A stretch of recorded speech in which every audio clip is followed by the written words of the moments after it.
Pentingnya proses pemaafan untuk melatih kecerdasan emosi dan kesehatan mental kita. Assalamualaikum warahmatullahi wabarakatuh. Saya Sukma Diarti, seorang psikolog dan juga konsultan keluarga.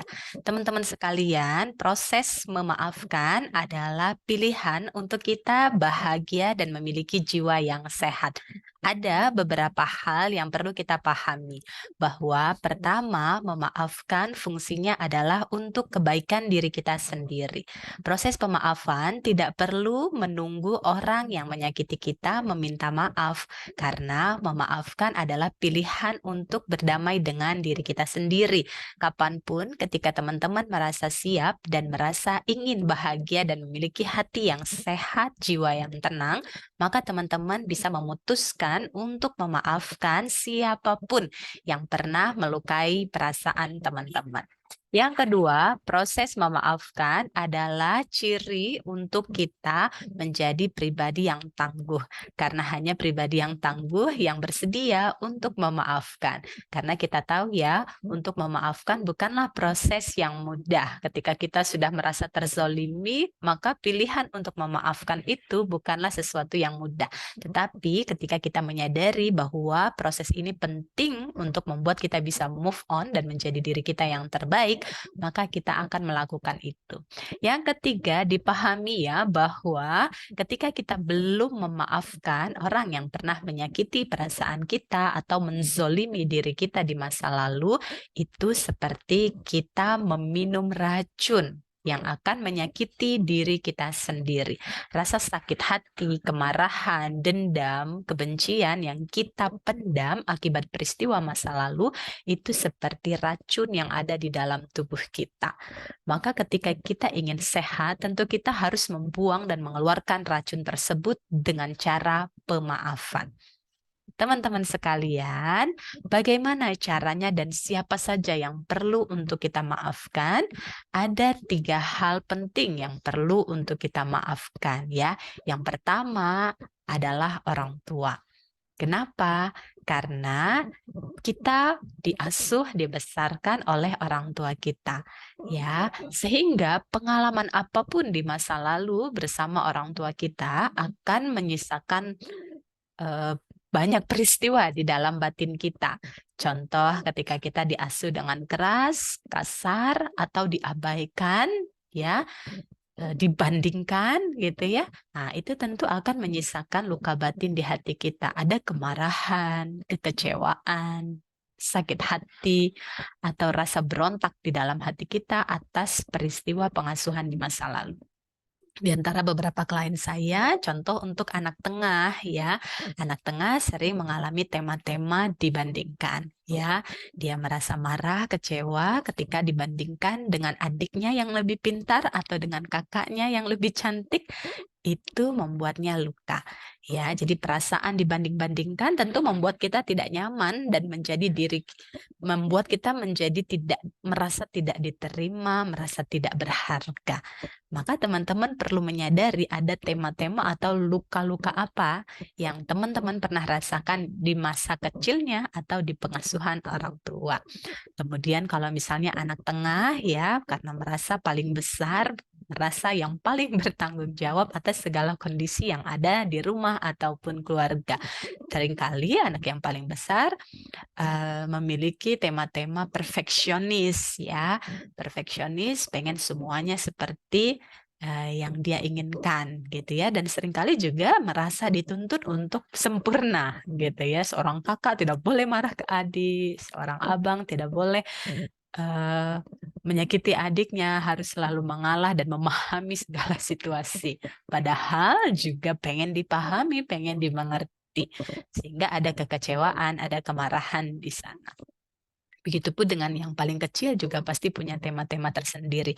Belum lagi untuk karakter orang tua ya, misalnya ketika orang tua mengajari kita di masa kecil saat belajar dan kemudian kita salah atau belum paham-paham, ada statement-statement atau kata-kata yang menyinggung perasaan kita.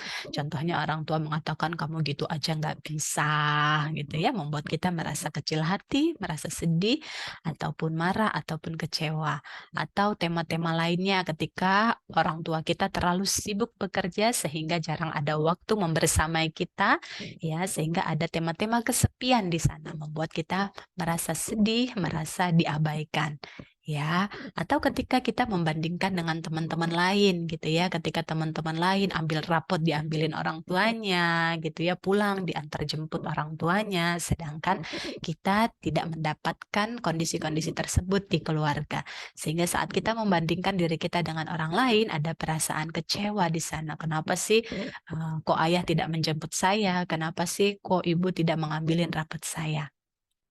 Teman-teman sekalian, emosi yang kita rasakan atas peristiwa di masa kecil itu bisa menyebabkan adanya mental block atau inner child atau luka batin di dalam hati kita yang itu perlu untuk kita lepaskan, ya, let go, supaya kita bisa terbebas dari rem yang menghambat kita untuk maju ke depan dengan lebih baik. Maka dari itu, kita perlu menyadari hal-hal tersebut dan melakukan pemaafan untuk orang tua kita. Kenapa? Karena pastinya mereka sudah melakukan yang terbaik pada masa itu meski tidak sempurna. Sadari bahwa orang tua kita juga manusia biasa yang punya keterbatasan dan tidak selalu bisa memenuhi apa yang kita harapkan. Kemudian yang perlu kita maafkan, yang pertama tadi adalah orang tua, yang kemudian yang kedua adalah orang-orang yang terlibat dalam kondisi dan permasalahan kita saat ini. Misalnya kalau sudah menikah, maka yang kita maafkan adalah pasangan kita bila ia punya kekurangan, keterbatasan, kesalahan di masa lalu.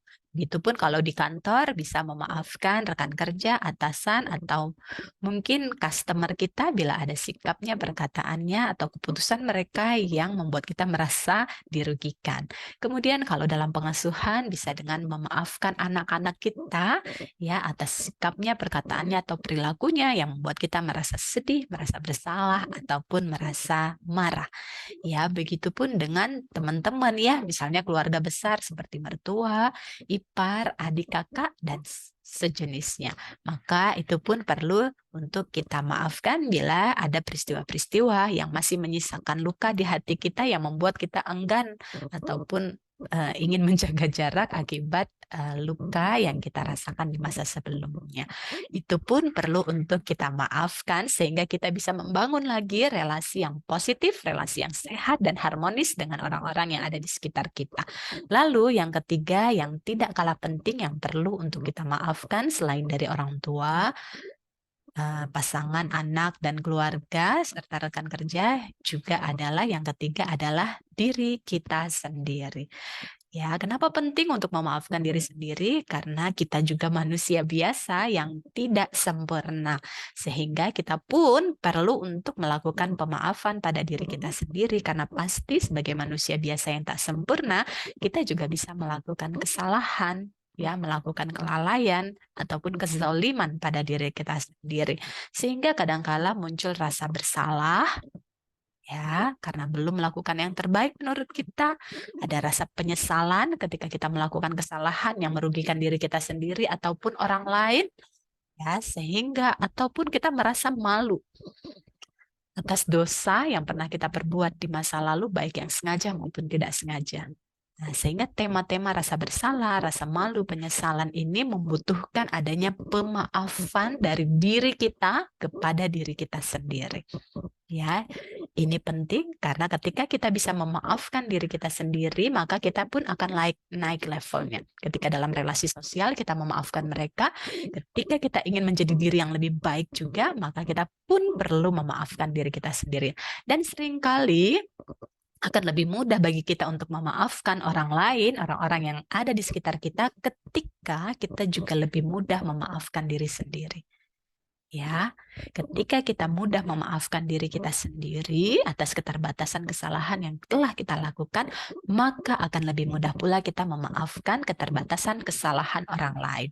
Lebih mudah bagi kita untuk berempati ya pada orang lain. Ketika kita juga lebih mudah berempati pada diri kita sendiri. Teman-teman sekalian, maka mulailah pemaafan itu dari diri sendiri, kemudian kepada orang tua, kemudian kepada orang-orang terdekat yang sering berinteraksi dengan kita atau masih menyisakan luka-luka batin di hati kita. Dengan proses pemaafan ini, maka hati kita akan terbebas dari penyakit-penyakit hati. Bukankah Nabi sudah menyampaikan dalam hadisnya bahwa di dalam tubuh kita terdapat segumpal daging.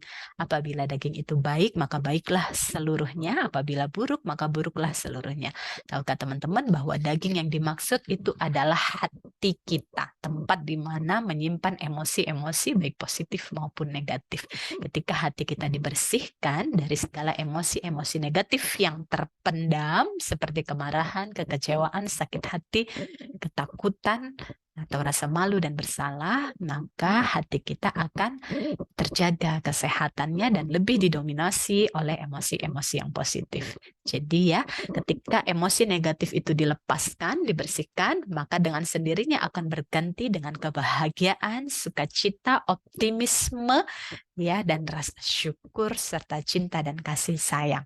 Tentu emosi-emosi positif ini yang perlu untuk kita jaga, perlu untuk kita lestarikan, perlu untuk kita dominasi di dalam hati kita, karena ketika yang terisi di hati kita adalah kebahagiaan, rasa syukur, maka itu akan mengundang kebahagiaan dan rasa syukur terus berdatangan ke dalam hidup kita lewat peristiwa-peristiwa yang kita temui dan dapatkan. Sebaliknya, kalau yang kita pelihara dan masih tersimpan di hati kita adalah emosi-emosi negatif seperti kekecewaan, kemarahan, maka tanpa kita sadari, emosi tersebut mengundang ya doa yang mengundang peristiwa yang membuat kita kecewa lagi, kecewa lagi, marah lagi.